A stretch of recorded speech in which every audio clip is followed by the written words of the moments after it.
ప్రధాన ప్రతిపక్షంగా కూడా కంపల్సరీ మా డ్యూటీ మేము చేయాలి. అందుకోసం గాను వీళ్ళు ఏదో తమాషకు మేము అదోటి అడ్డం పొడుగు మాట్లాడి కిరికిరి మాటలు మాట్లాడి కారు కూతలు కూసి ఏదో చేస్తాం అనుకుంటే నడవదిగా.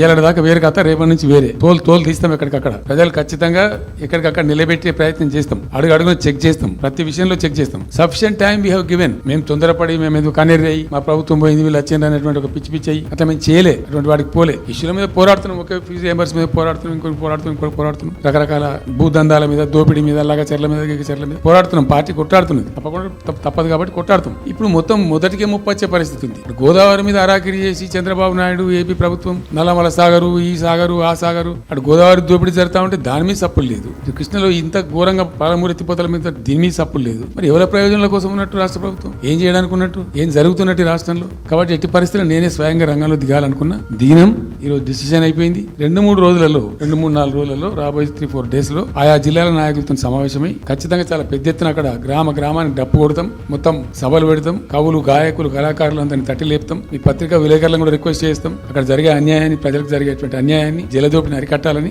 ఈ కేంద్ర ప్రభుత్వం అవలంబిస్తున్న విధానాన్ని కూడా తప్పకుండా చేస్తాం. ఇన్ని రోజులు ఒక రకంగా పోయినాం, కానీ తప్పేటట్లేదు. ఇప్పుడు ఎవరితోనైనా సరే కొట్లాడతాం. తెలంగాణ కోసం భయపడం, యాందాకాని పోతాం. ఈ కొండ మీద గోపైనా సరే కొట్లాడతాం, తప్ప ఇడిచిపెట్టాం. ఇక్కడ ఏమి ముఖాలు చూసేది కానీ ఇంకోటి కానీ నైసిటీస్ ఏం లేవు. There is no nicety at all. Will fight, definite గా ఫైట్ చేస్తాం. ఎందుకంటే రక్షించుకోవాలి, రాష్ట్రం యొక్క హక్కులు రక్షించుకోవాలి, నీళ్లు రక్షించుకోవాలి, రాష్ట్ర ప్రజల ప్రయోజనాలు రక్షించుకోవాలి. ఈ విధంగా మా కళ్ళ ముందే జరిగినటువంటి దీనిలో ఈ దుర్మార్గంలో ఎట్లా మౌనం పాటిస్తాడు కేసీఆర్? ఎందుకు మౌనంగా ఉంటాం? ఎవరి కోసం ఉంటాం? ఎందుకోసం ఉండాలి? కాబట్టి అరాకిరి ముచ్చట్లు కావు. ఇష్టం వచ్చినట్టు మాట్లాడి, ఇష్టం వచ్చినట్టు ఆల్తు ఫాల్తు కూతలు కూసి ఏదో చేస్తామంటే అది జరిగేది కాదు, జరగనీయం.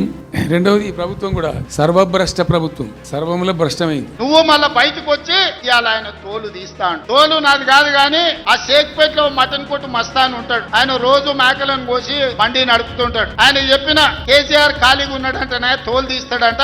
నీ మటన్ కొట్టు మస్తాన్ దగ్గర ఇంత నౌకరీ ఇయ్యండ్రి, ఇంత బోటో కూరనో పోయేటప్పుడు ఇయ్యండ్రి పొక్కనో. ఎందుకంటే కోసిన వాళ్ళకి మామూలుగా తోలు, తలకాయలు ఇస్తాం కదా మనం ఇంటికాడ దసరా పండుగ అప్పుడు. అవునా?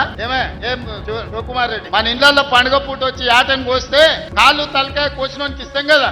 ఇక మటన్ కొట్టు మస్తాన్ కూడా చెప్పిన ఆ కేసీఆర్ ఖాళీగా ఉన్నాడంటేనే 2 ఏళ్ళు ఫామ్ హౌస్ లో ఏం చేస్తుండంటే తోలు తీసేది ప్రాక్టీస్ చేసిండంట. తోలు బాగా తీస్తాడంట.